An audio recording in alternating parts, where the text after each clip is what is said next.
weak-hearted, back off before he starts.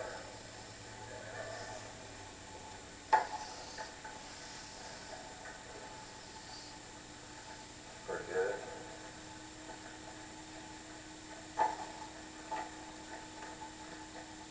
I want this black horse to be in here because I'd like him to learn how to hook on in spite of the temptation to go with this other horse. That'll help him. It's a lot more advanced for him to be able to hook on and choose me over this other horse. A lot more difficult. What he's doing right now, staying to the outside, seems like the thing to do. The novelty of that's going to wear off in a little while. You watch the sawhorse, gradually he'll start to offer some different things. He'll start to look across, watch his right ear. He'll start to consider looking me up. He won't stay, but he'll consider it. There was a try. My posture changes whenever he tries.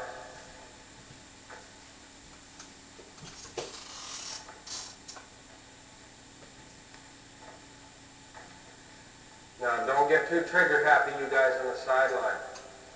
If he's just trotting along the fence, don't be spooking the horse.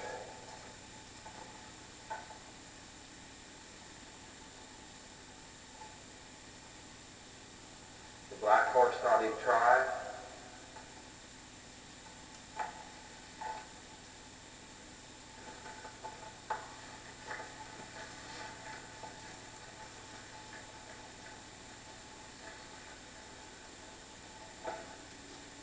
You'll see them from time to time even become a little irritated with each other, thinking the other one's leading him into sin.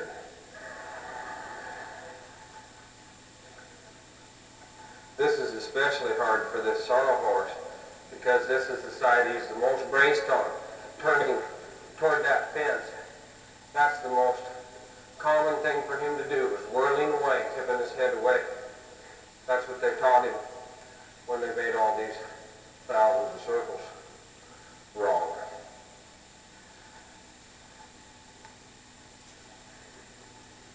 He needs to move with the saddle and get some experience. The black horse said, he told us go to the left.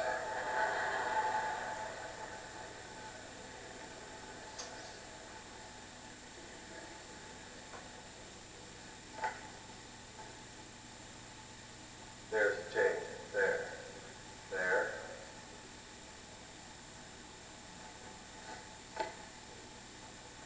Keep him working at this. Because meanwhile he's getting exposure to feeling those stirrups.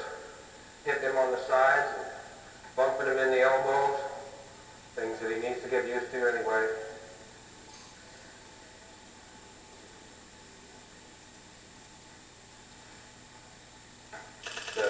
The chestnut horse, he can't believe that once in a while when he looks over here that he's not going to get punished for it. He can't believe that's okay with me that he'd do that.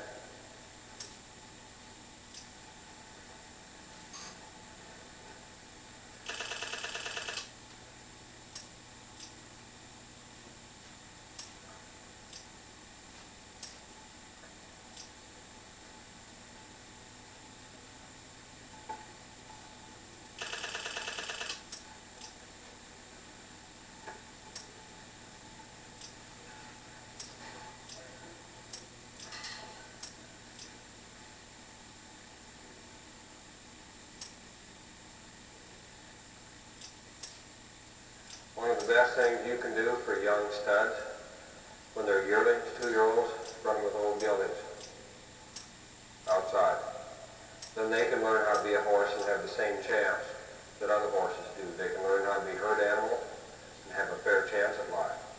People make basket cases out of them because they shelter them, they put them in a solitary confinement away from other horses, and then they wonder why the behavior is bizarre and odd and twisted out of studs. And then studs just get a bad reputation. They get to where people hate studs. Well, you consider the environment that people set up for studs, well, no wonder they're miserable to be around. They don't get the same chances other horses get.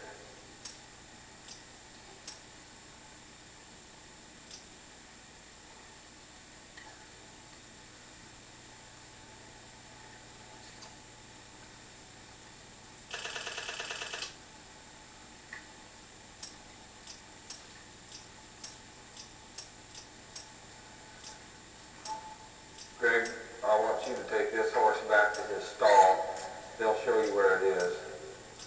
And we'll ask him to move his feet here a little bit with my stirrup. So move back. Don't want that. I want you forward. Come on, do it.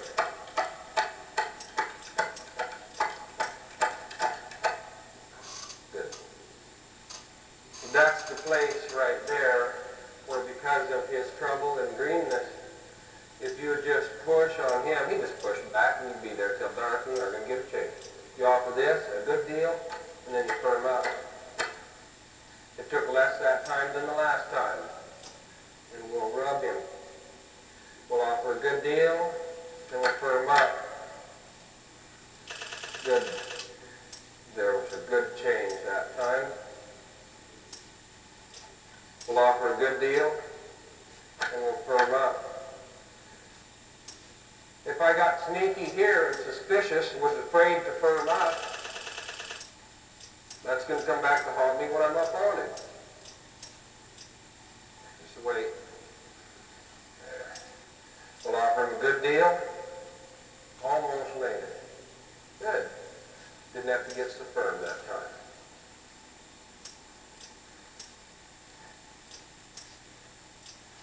That's good. We do it on this side too, since I kind of plan on riding both sides. He's touchy on the right side, so I'm going to get a little careless here. That means he'd have gotten really scared of my leg when I got on him.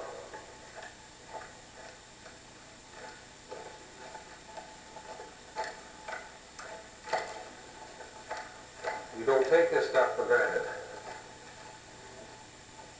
That would have really bothered him there if I'd gotten moving my leg too much.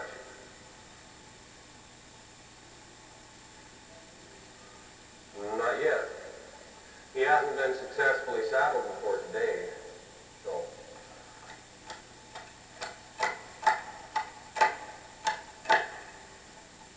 Good.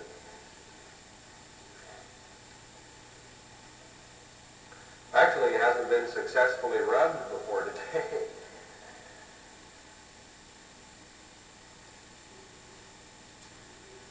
We'll offer a good deal. We'll do a little more. A little more. Just gotta move your feet, that's all. That's good. That's good.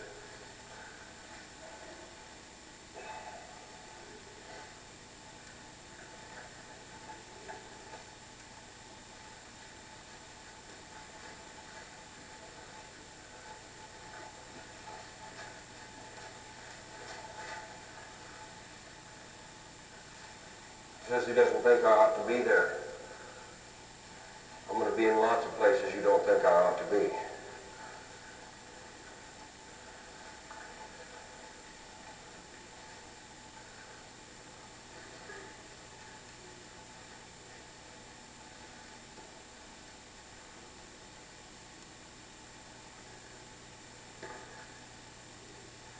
There are times here when he sees something new, his lips are clamped so tight together you couldn't fit a credit card between them.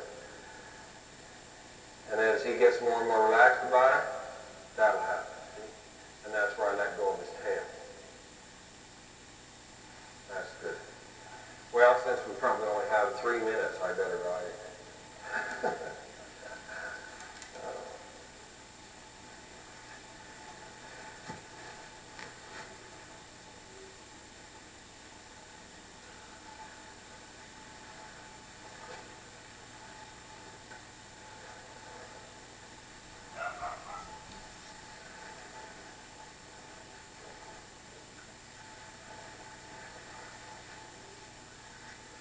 I try to do a lot of the pulling myself up with my left hand when I do this, so I don't pull excessively on my saddle. I eventually want to be able to get on from the flank, but you on one like this that's already said he's going to kick you. You wouldn't get on him from the flank, you'd get on from the shoulder on one like this for a day or two, just till you get him on the payroll. Well, we better ride him.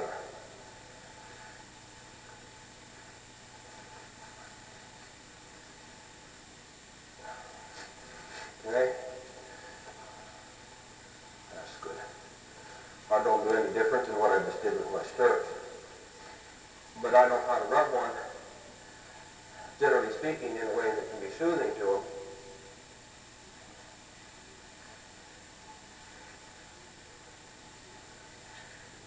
We'll allow him to stop again.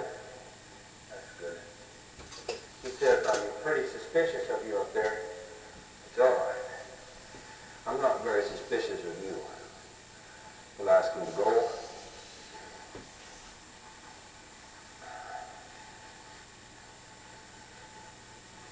You'll find out he's among friends here. We'll bend him.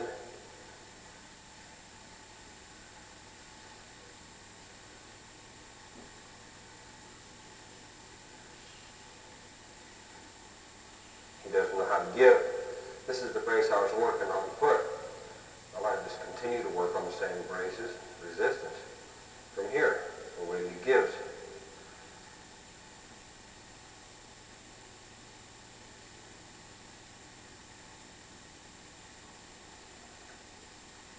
This is a horse, a prime example of a horse that desperately needs what I showed you just before lunch when I talked about bending him and waiting on his hind quarters. This horse needs it worse than anything. I got to get him moving out. But to get this resistance out of his neck, he really needs that. And we'll go again. Try to trot him. He don't think so. That's the way.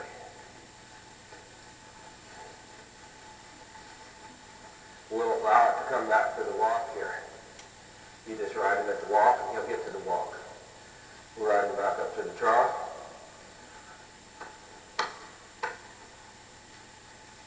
That's pretty good. Now we'll try to get him to lope here. There's a nice change.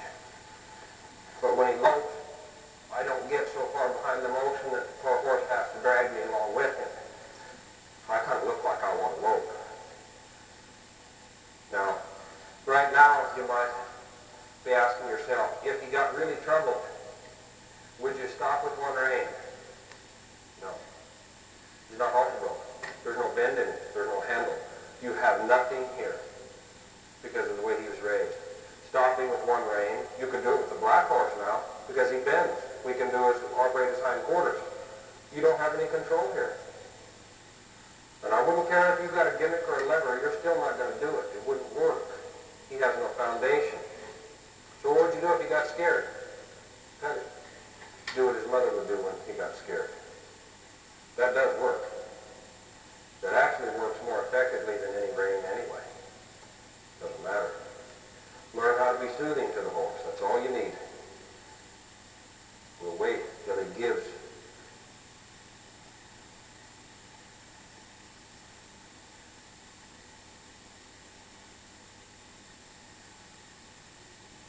He says I put my head up like that with those people that tried to lead me around, raised my head over, and they were pretty much dead in the water. And I can't figure out why that's not working now.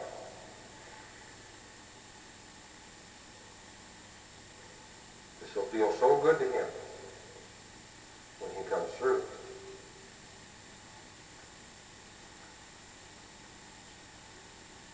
So try. Start again. Just so you know about what that weighs, 30 or 40 pounds.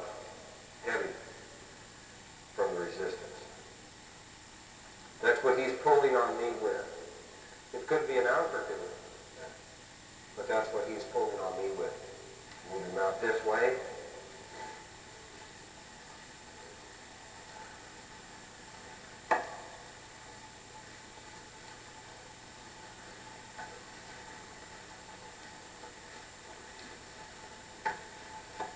Get him on up to the lope here. Think about loping. Move him on up to the lope again. Once again, get him on up.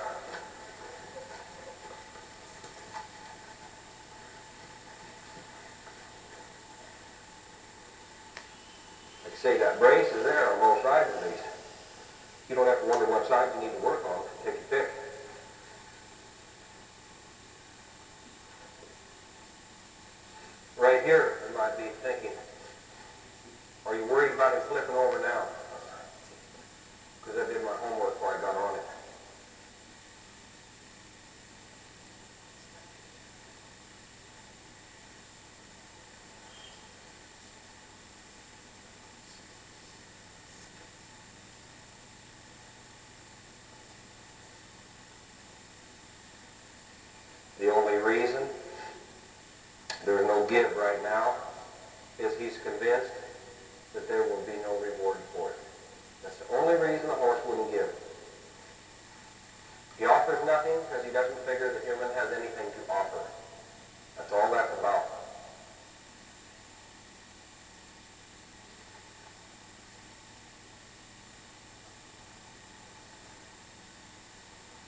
feet breaking loose, and get him moving forward.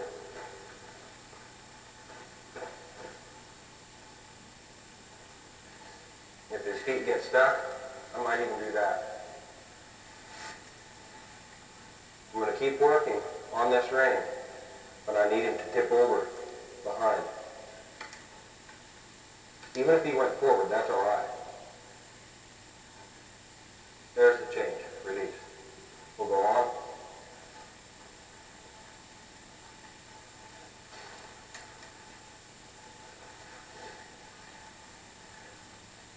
There's the change.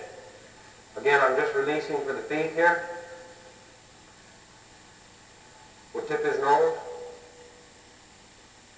My leg's not effective, so I use what has been working, the tail of my rope. Tip his nose just a little. There's a change in his feet. He'll start to associate this tug here as a precursor to this.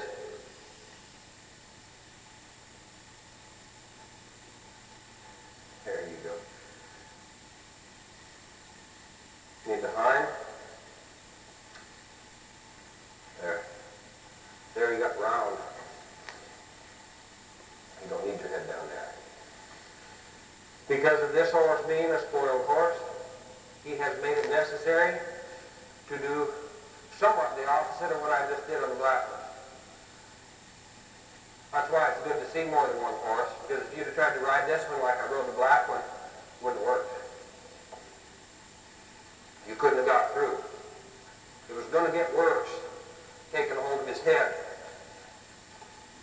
So you got to learn to adjust.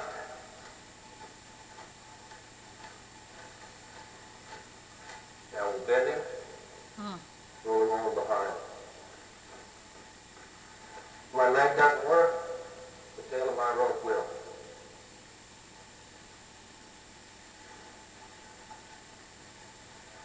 Now I'm going to wait till he stops.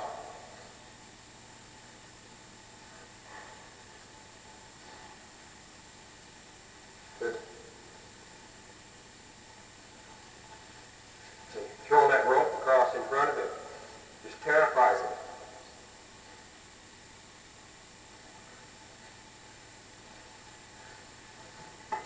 We'll lope him again. Now we'll bend him. I got to get these hind quarters just a little better here. When he moves back like that, I'll come in with my foot way back. That takes him forward. When he starts to go on back, my foot goes way back by his hip to get him forward. There's a change. And another. And another. Now I'll wait on his nose to come across.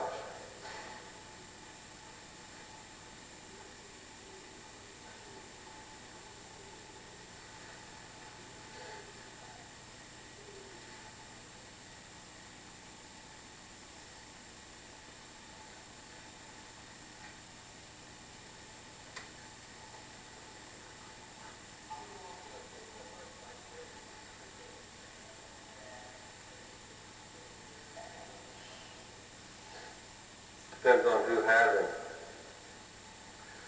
If he was my horse, and you came and visited me a month from now, and I had told you that he had been a problem horse, you'd think that I was just making up stories maybe. But since he's going back to where the problem was created, I hate to sound negative, but it's rather hopeless. Because whatever they did to get him this way, they're going to do it again in 10 minutes. Now he's round there, and he's bending. This is for you guys, and this is for him. It's kind of a little bit sick, but I work with a horse like this thinking to myself, this may be the only friend you're ever going to have in your whole life. So you get one day. Now one day is more than you have. It's too bad. I wouldn't bet on it working out. I can't accomplish the moon in one day. I can get him where I can ride him. Pretty sure they can. Maybe it'll work, but strange stranger things have happened, but it's considering, now that's round there, considering how scared they have this horse. They're not going to be able to put all of their preconceived notions in the past to even give him the benefit of the doubt when he shows up at home again. They're going to approach him like he was, not like he is. You guys understand what I'm talking about? They'll hold a grudge.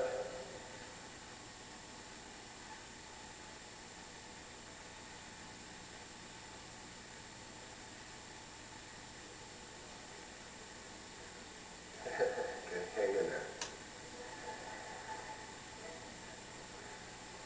That's fine. I'm going to give him just a minute more. We've got some roundness coming through and the feet are coming loose.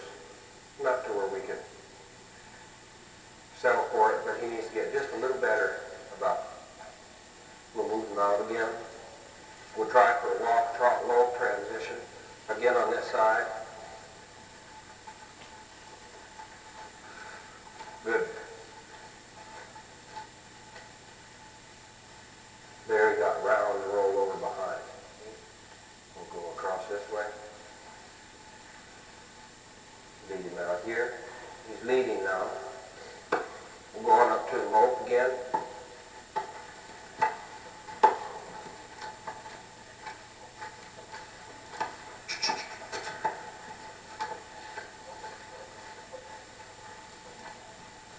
Now we'll corner him.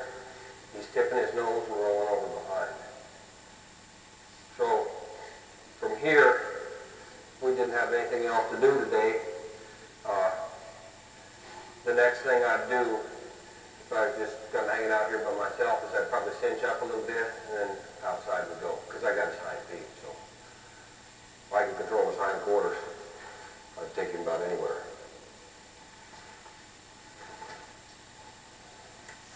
So if you guys want to just take a break for about 5 minutes, then George is going to do a class for you.